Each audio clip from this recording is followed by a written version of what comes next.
On a forgotten Tuesday in a forgotten building, one reporter uncovered a secret the government hoped would stay buried forever.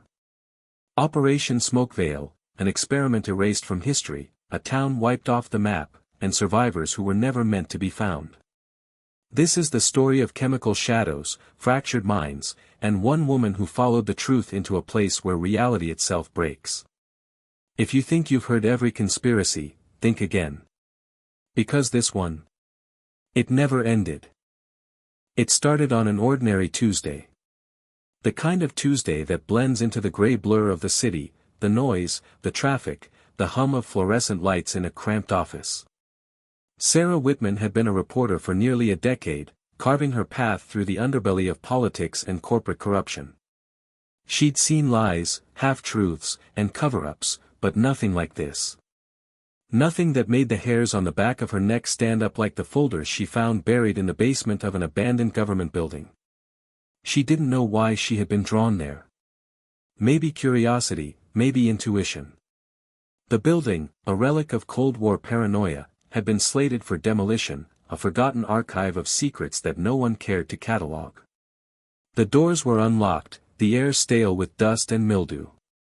Her footsteps echoed as she descended the narrow staircase, camera and notebook clutched in her hands. The files were in a room that looked like it hadn't been touched since the 1970s. Filing cabinets lined the walls, each drawer labeled in meticulous, almost obsessive handwriting. She pulled open one at random. Inside were folders stamped with Operation Smokeveil. The name alone sent a shiver through her. Smokeveil. It sounded like a code name for something sinister, and judging by the redacted pages and the urgency of the memos, it was. Sarah began to sift through the papers. The documents described experiments in chemical manipulation, engineered to induce temporary amnesia, mood alterations, even violent behavior. The stated purpose, crowd control and interrogation, a method of subduing populations without conventional weaponry. The project was supposedly cancelled decades ago, buried under layers of classified status. But as she read further, she realized that the experiment hadn't just been shelved, it had gone horribly, catastrophically wrong. There were notes from scientists, logs of test subjects, and internal memos showing concern from higher-ups. One memo, typed in a trembling hand, simply read, Subject 27 missing. Behavioral anomalies exceed projections. Do not disclose. Another described a town where the test had been run, a small community chosen for its isolation. Residents exhibit cognitive dissonance, memory gaps. Some are unaccounted for. Field teams advised. The handwriting in the margin suggested panic, a silent scream encoded in bureaucratic language. Sarah's pulse quickened. She knew she had stumbled onto something bigger than she could process alone. She spent hours photographing documents, scanning files, recording every detail in her notebook. But as she worked, she felt watched. The building, abandoned as it was, seemed to pulse with something alive, a lingering awareness, as if the walls themselves remembered. Weeks later, back in her apartment, Sarah began piecing together what Operation Smokeveil had entailed. The experiment used a chemical aerosol, dispersed covertly through the air, intended to manipulate perception and cognition. The test town had been a living laboratory. Families, friends, neighbors, none knew what had been done to them.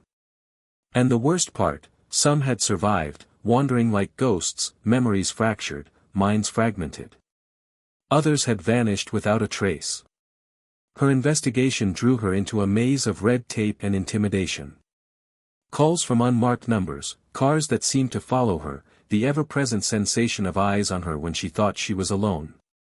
It was the kind of fear reporters write about but rarely feel, the fear that comes from knowing that someone, somewhere, doesn't want you to breathe a word of what you've discovered.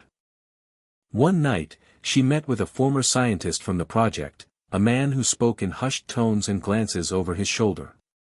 His hands shook as he slid a small envelope across the table. Inside were photographs of the test town, streets empty, houses abandoned, a sense of eerie stasis frozen in time. They didn't stop it, he whispered. They just covered it up. People think the town disappeared. It's still there, but it's changed. Sarah knew she had to see it for herself. She drove through winding roads, forests thick with fog, until the town appeared on the horizon. It was like stepping into a photograph. The buildings stood intact, but the streets were silent, the air thick with the memory of those who had once lived there. She walked through empty homes, seeing meals left on tables, laundry in baskets, toys scattered in living rooms. And then she saw them, shadows at the edges of her vision, movement that vanished when she turned her head. The residents, or what remained of them, emerged slowly. Eyes vacant, expressionless. When they spoke, it was in fragments, memories bleeding through like broken film. One woman whispered about a storm of smoke, voices in her head, dreams she couldn't place. A man muttered numbers and dates that meant nothing, yet felt urgent, critical. The town had been a lab, a cage, and the people inside it were survivors of something that should have never existed. Sarah realized that the story she had uncovered was more than news, it was a warning. Operation Smokeveil was not just history, it was proof of what could happen when power operates in secret, when ethics are discarded for control. She wanted to leave, to run back to her normal life, but the town seemed to resist her departure, the fog thickening, the shadows lengthening. When she finally returned to her apartment, she found a note slipped under her door. Just 3 words typed on thin paper, "They're watching you." She understood then that exposure had consequences. That some stories are too dangerous, and some truths are too alive to be contained. Sarah continued to document, to photograph, to write. But the weight of Smokeveil followed her, an invisible shroud. Every night, the silence of the city felt oppressive, the air heavy with unseen eyes. And she couldn't shake the sense that, somewhere, the experiment hadn't ended. That it was still ongoing, quietly, invisibly, waiting. Years later, Operation Smokeveil remained classified. The files she had copied disappeared, her photographs vanished from her hard drive. Friends whispered that she had lost her mind, that she had been chasing shadows. But she knew what she had seen. She knew the town, the people, the smoke that lingered long after the initial release. It was a secret the government hoped would die with time. But secrets like this have a way of lingering, of finding those who are willing to see. And sometimes, in the quietest moments, Sarah could still feel it, the faint hiss of chemical mist in the air, a whisper brushing the edge of consciousness, reminding her that some experiments never truly end.